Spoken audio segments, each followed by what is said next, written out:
Welcome back to the D4 channel, and today we'll be doing a spoiler review on Andor episode 8. So if you haven't seen Andor episode 8, leave now, because this is a spoiler review. They're lost! All of them lost! Alright, so Andor episode 8.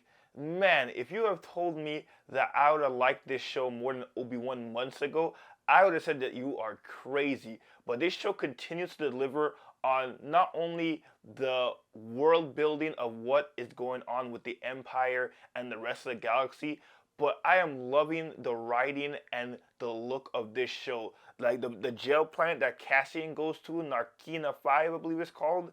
That planet is so cool. It kind of gave me the Helicarrier on the ocean Avengers kind of vibe that I got. Also, the aesthetics in Beneath the Water kind of was reminiscent of how Camino kind of looked. So I enjoyed that so much. Andy Serkis, he is known as the voice of Snoke in the sequel trilogies. He's the head prisoner here who has to tell Cassian basically what is what in the prison. I thought the whole prison aspect of it was amazing. I thought it looked great.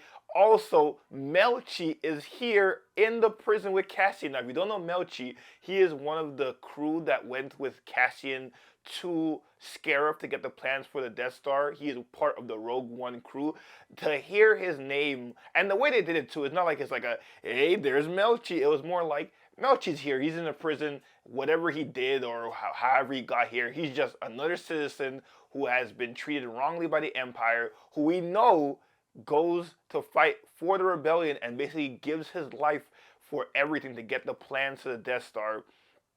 I thought that was such a good reveal. I thought like peppering a little bit of Rogue One in there. I thought it was amazing because I had to pause it just to see if I heard the name correctly, and it was Melchi, and it was just so good to see him. I'm wondering if we're going to see any more of the Rogue One crew throughout the 2 seasons of this show, but the fact that he's in here is awesome. I love the whole dynamic of the prison. It's very harsh. The Imperials are really, after that whole thing on Aldhani, they're really cracking down on the rebel groups here in the galaxy, which is cool to see. Again, we get Vel and Cinta. They're on Ferrix with, they're trying to track Cassian, I should say. And of course, obviously, he's not there. He's locked up in the prison. But they don't know that. So they're trying to basically, find him to silence him because, again, Luthen thinks he knows a little bit too much about him and what they are doing there. But to see Marva fell. She's still trying to fight the good fight in her own way, trying to see if little tunnels are open so the rebellion could come in. I thought that was cool. Everything with Mon Mothma was fantastic. Like, is Mon Mothma the only senator throwing parties? Like, I feel like she has a party every other night. So it's just good to see her talking to her childhood friend about if they can get the money or not. Again, her husband Perrin, we learned that her and Perrin have been married since the age of 15, because apparently this was an old Chandrilla custom, which is very weird and disgusting in my opinion. But that is what it is in the galaxy far, far away. And that she's been a senator since she was 16 years old. Now, I don't know her exact age in this whole thing, but I'm assuming she's like 30, so she's been a senator for a very, very long time, and I'm assuming fighting the good fight since she was 16. So that was cool to see her put on the two faces of the happy, hosting Mon Mothma to the like, man, I really don't like these people at all, Mon Mothma. We get a little bit more of Luthen and Clea in Luthen's shop. It's cool to see. Again, I love his shop. They always have a little bit more Easter eggs in there. You can see a Jedi Temple guard mask on the bottom right corner of the shot he was in. It also looks like the same mask that Kanan wore when he got blinded in Star Wars Rebels. So that was very cool to see. But just to see him kind of, they keep saying he's slipping. I guess he's not slipping. He's just very worried that Andor is someone who's out there who knows enough information to basically make sure that the Empire cracks down on him and his operations. Like, he's very worried about what Cassian's going to say. But obviously we know that Cassian is going to be part of the rebellion, so he's very trustworthy. But just to see him again, like how he's doing, was very great. To see Daedra finally talking to Cyril about the whole mishap on Ferrix, I thought was pretty cool. Like, Daedra is basically trying to, get more information about what happened, and Cyril's really trying to say, I am a good soldier. I am for the Empire. Like, people won't listen to me. Please listen to me. So their dynamic was very cool to see. There's going to be more of them, I believe.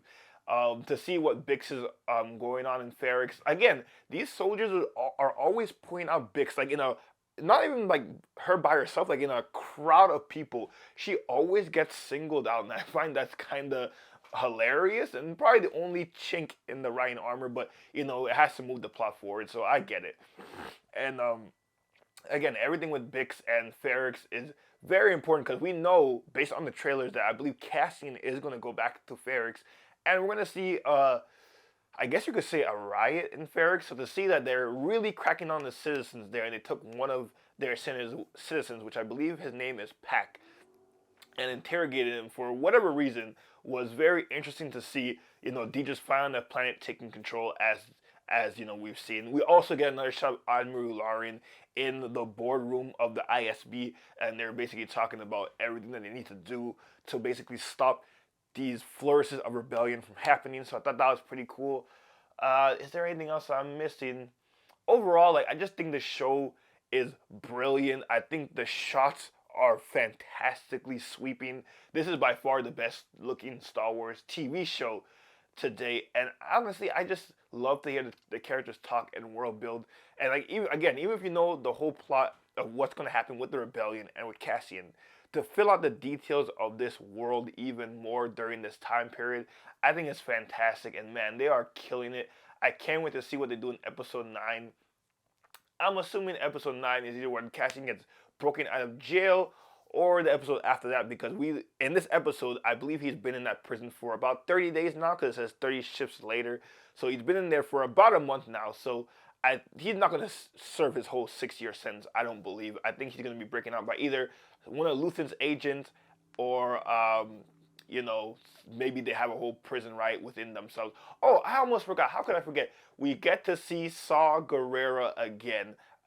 Man, seeing Forrest Whitaker's Saw Gerrera again is always a pleasure. Luthen goes to him because he needs to get someone named Krieger out from, I guess, an Imperial, I don't know whether it's a stronghold, lab, research facility, I don't know what it is, but he's basically trying to enlist Saw's help. And that whole discussion he has with Saw about, Saw is telling him, aren't you tired of being behind the shadows? And he's like, aren't you tired of fighting with people that agree with you? And I just love to see Saw Gerrera. He's been in this fight for as long as anyone can remember, since the Separatists, the Empire, all the way up until he dies by the Death Star in Rogue One. Just to see him, he's very beaten. He's in the cold. His partisans are as rough as they've ever been. And there's talks about whether on Aldhani that whole Imperial facility was wiped out. Now, whether Cynthia did it or Saw Gerrera's crew went in and killed everyone after the fact, I honestly don't know what's going on there. But that's part of the reason why the Imperials are cracking down so hard on the citizens of the galaxy. But to see Saw again was very cool. And man, I'm just loving the little cameos in this show. So this show, that episode gets a strong 8 out of 10 for me. Again, great dialogue. It looks fantastic. Let me know what you thought of Andor episode 8 in the comments below. Again, like and subscribe to the D4 channel for everything Star Wars related. And again, from me and my other counterpart, Daniel Edward, may the Force be with you.